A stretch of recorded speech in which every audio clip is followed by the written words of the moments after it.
Orang muda merupakan pewaris perjuangan parti kita, dan pandangan mereka tentang UMNO akan menentukan jatuh bangunnya UMNO pada masa akan datang.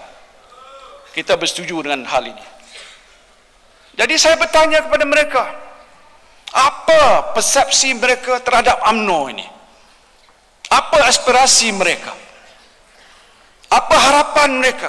Apa kebimbangan mereka? Ataupun apa perkara penting yang hendak disampaikan oleh mereka kepada UMNO? Saya minta supaya mereka bercakap dengan jujur, cakap dengan ikhlas dan terbuka pada saya. Saya ingin tahu apa perlu UMNO lakukan supaya anak-anak muda yang ada di luar sana, bukan saja UMNO, gairah untuk berada bersama-sama dengan kita dalam satu saf perjuangan parti yang kita namakan UMNO dan Barisan Nasional. Jadi izinkan saya berkongsi pandangan. Saya harap saudara tak tidur. Nak berkongsi pengalaman saya, saudara-saudara, pada malam ini. Pertama, mereka kata UMNO sedang mengalami trust deficit. Trust deficit ataupun defisit kepercayaan. Macam kurang percaya. Ini mereka kata. Kedua, UMNO parti feudal. Lah. Ketiga, dalam UMNO ada budaya play safe dan budaya pak turun. Ini dia kata, bukan saya kata. Betul? Betul lah.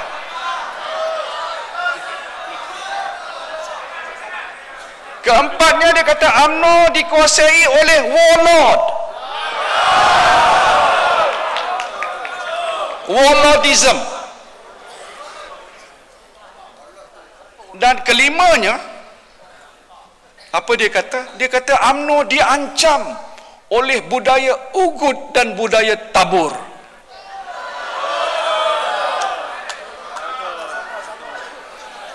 Ini mereka kata, saudara. Jadi dalam proses untuk melengkapkan perubahan dan peremajaan UMNO ini, dan untuk menjadikan UMNO sebagai parti harapan orang muda, parti idaman, parti masa depan, saya ingin mencadangkan 7 langkah.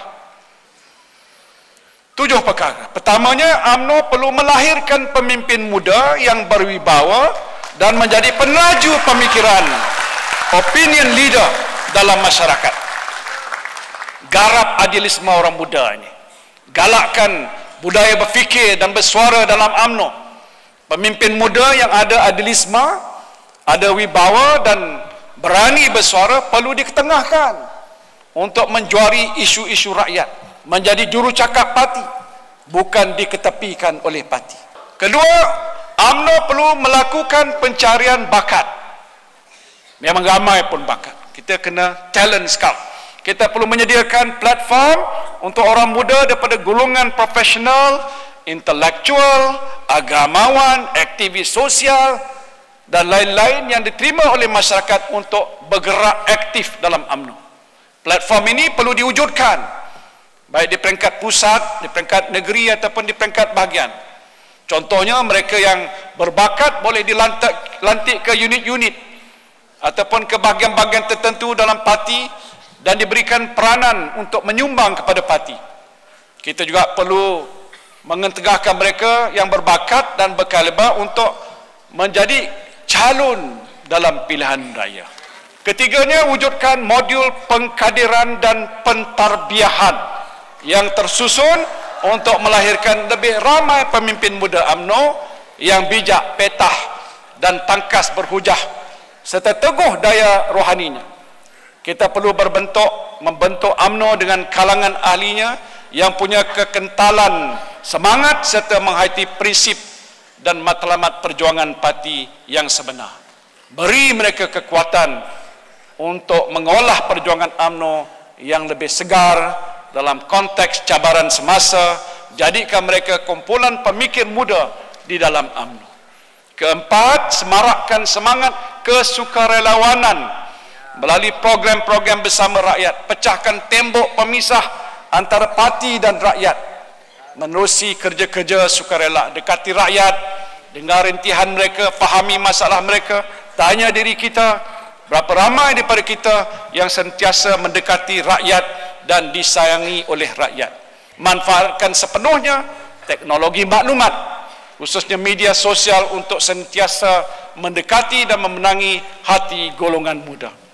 Dan kelima, wujudkan institusi naziran dalam UMNO, dan Presiden pun sudah bersetuju untuk kita memantau setiap keadaan di bahagian dan juga cawangan. Satu jabatan naziran sepenuh masa perlu diwujudkan dalam UMNO untuk pastikan semua pemimpin di peringkat majlis tertinggi, sayap di peringkat negeri, bawahan dan bahagian dan akar umbi buat kerja.